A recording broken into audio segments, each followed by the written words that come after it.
Assalamualaikum warahmatullahi wabarakatuh. Kami dari kelompok 2 AK20A Prodi Akuntansi Fakultas Ekonomi dan Bisnis Universitas Buana Perjuangan Karawang.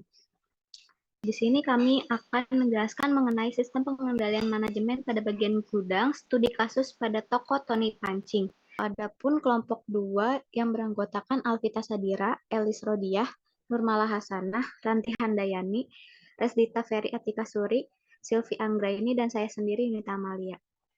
Tanpa berlama-lama, saya lanjutkan kepada Elis untuk menjabarkan materinya. Baik, terima kasih. Langsung saja, Toko Tony Pancing ini adalah usaha yang menyediakan berbagai produk peralatan pancing yang berkualitas dan inovatif yang sudah berdiri dari tahun 2014. Dari mulai joran hingga umpan tersedia pada Toko Tony Pancing. Terdapat sekitar 2.000 item jenis alat pancing pada gudang Tony Pancing. Pembelian alat pancing ini hanya tersedia pada platform online terkemuka seperti Shopee, Lazada, TikTok Shop, Tokopedia, dan melalui website resmi toko Tony Pancing. Dalam sehari, alat pancing ini bisa terjual sampai 700 pieces alat pancing. Penerimaan, penyimpanan, dan pengiriman barang berupa alat pancing ini disimpan di gudang. Materi selanjutnya akan dijelaskan oleh Nurmala. Baik, selanjutnya itu ada permasalahan. Gudang pada Tony Pancing masih terdapat beberapa permasalahan, di antaranya yang pertama, tata letak gudang yang masih berantakan. Dalam penempatan produk, di gudang masih belum teratur atau masih kurang rapi dalam melakukan penyusunan produk, sehingga hal seperti ini menyebabkan efektifan kerja dalam proses perpindahan produk dan menghambat waktu proses pengiriman. Yang kedua, sering terjadi ketidaksesuaian antara jumlah stok barang di gudang dan di sistem dikarenakan tidak dilakukannya stock opening secara berkala. Yang ketiga, penyimpanan barang yang kurang efektif sehingga menyebabkan kerusakan dan penumpukan pada barang. Dan yang terakhir, adanya human error seperti kecerobohan yang dilakukan oleh karyawan gudang dalam pengiriman barang maupun saat penerimaan barang. Selanjutnya akan dijelaskan oleh Ranti. Selanjutnya, perancangan sistem pengendalian manajemen. Yang pertama, tata letak gudang.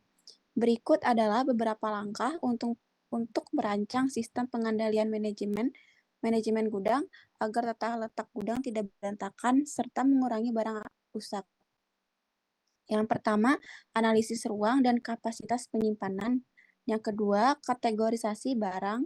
Dan yang ketiga, sistem penyimpanan yang tepat. Yang keempat, penempatan lokasi barang yang jelas. Yang kelima, gunakan teknologi identifikasi otomatis. Yang keenam, sistem picking yang efisien. Yang ketujuh, implementasikan prinsip BIPO.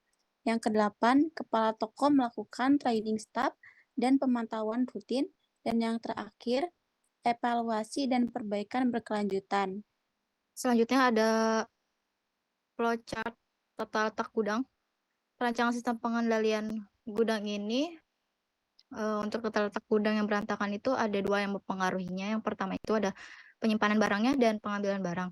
Untuk penyimpanan barangnya itu dimulai dari gudang yang harus menganalisis terlebih dahulu kapasitas atau ruang penyimpanan yang optimal untuk memastikan efisiensi penuh ruang, lalu menetapkan lokasi barang yang jelas untuk setiap kategori barang dan gunakan sistem penandaan atau label yang jelas untuk mengidentifikasi setiap area penyimpanan. Nah, nanti bagian gudang juga harus mengelompokkan barang dan juga harus penggunaan sistem barcode atau RFID.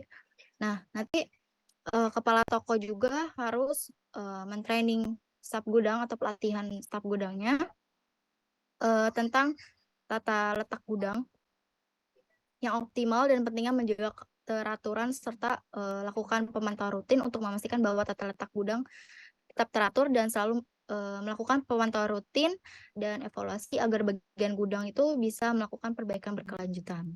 Selanjutnya ini ada flowchart pengambilan barangnya itu di tata letak gudang.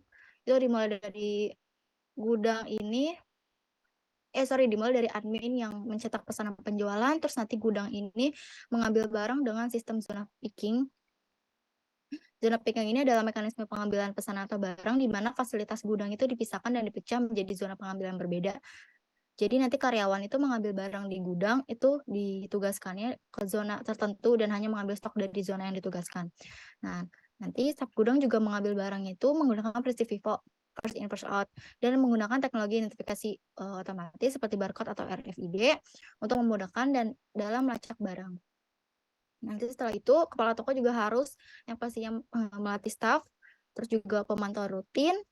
Setelah itu juga evaluasi, dan yang terakhir dari evaluasi itu melakukan perbaikan kelanjutan.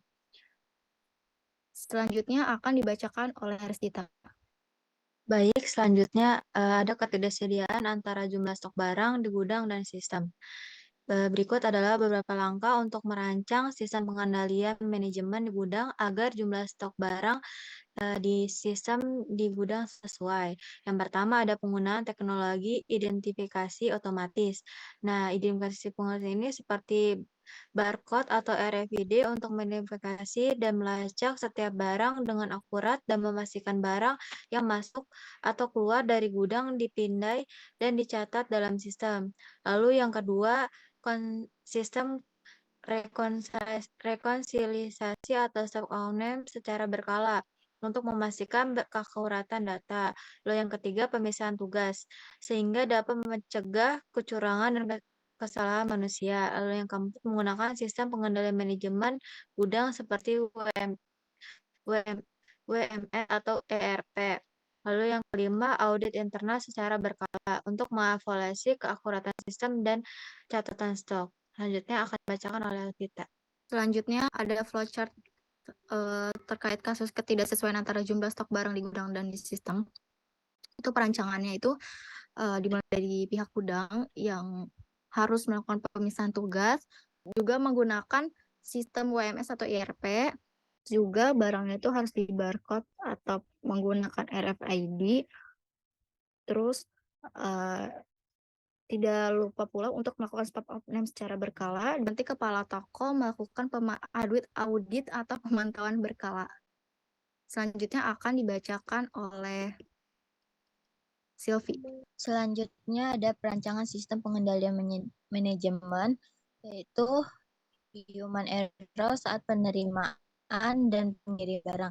Yang pertama ada implementasi sistem otomatis identifikasi seperti barcode atau RFID. Implementasi ini untuk pencocokan otomatis antara data pesanan dan barang yang diterima. Lalu yang kedua ada pelatihan karyawan. Dilakukan pelatihan kepada karyawan tentang penggunaan sistem dan prosedur yang benar. Lalu yang ketiga ada pemisahan tugas. Untuk mengambil barang yang benar dan memastikan kelengkapan pesanan. Keempat, sistem picking dan packing otomatis untuk mengambil barang yang benar dan memastikan kelengkapan pesanan. Yang kelima, verifikasi sebelum pengiriman. Gunakan checklist atau sistem otomatis untuk memeriksa kebenaran dan kelengkapan pesanan. Yang terakhir, yang keenam, pemantauan atau audit secara rutin, yaitu untuk mengidentifikasi potensi risiko human error dan terapan berkelanjutan. Selanjutnya untuk flowchart human error saat penerimaan dan pengiriman barang itu dimulai dari pihak gudang yang harus melakukan pemisahan tugas sehingga dapat mencegah kecurangan dan kesalahan manusia dan melakukan pelatihan staf gudangnya. Selanjutnya pihak gudang ini harus melakukan sistem picking atau packing otomatis untuk mengambil barang yang benar dan memastikan kelengkapan pesanan, dan selanjutnya pihak gudang juga harus mengimplementasikan barcode atau RFID untuk melacak barang, dan kepala toko juga harus melakukan pemantauan rutin. Selanjutnya kesimpulannya akan dibacakan oleh moderator. Dapat ditarik kesimpulan bahwa diperlukan perancangan sistem pengendalian manajemen gudang ulang yang ketat, terorganisir, dan tepat agar tidak terjadi lagi hal-hal yang tidak diinginkan seperti tata letak gudang yang berantakan, banyak produk yang rusak, ketidaksesuaian stok barang, serta human error saat penerimaan dan pengiriman barang.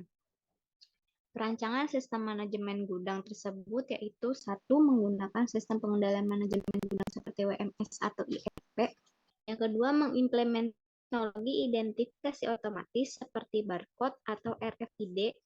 Yang ketiga, menggunakan sistem FIFO, first in first out. Yang keempat, sistem picking dan packing yang efisien atau otomatis seperti pick to like atau voice picking. Yang kelima, melakukan training atau pelatihan karyawan. Yang keenam, adanya pemisahan tugas. Ketujuh, adanya pemantauan atau audit secara berkala atau rutin. Yang kedelapan, melakukan evaluasi dan perbaikan berkelanjutan. Demikianlah pemaparan materi yang telah disampaikan. Mohon maaf apabila ada kekurangan dan kesalahan dalam penyampaiannya. Wabillahi taufiq wal hidayah. Wassalamualaikum warahmatullahi wabarakatuh.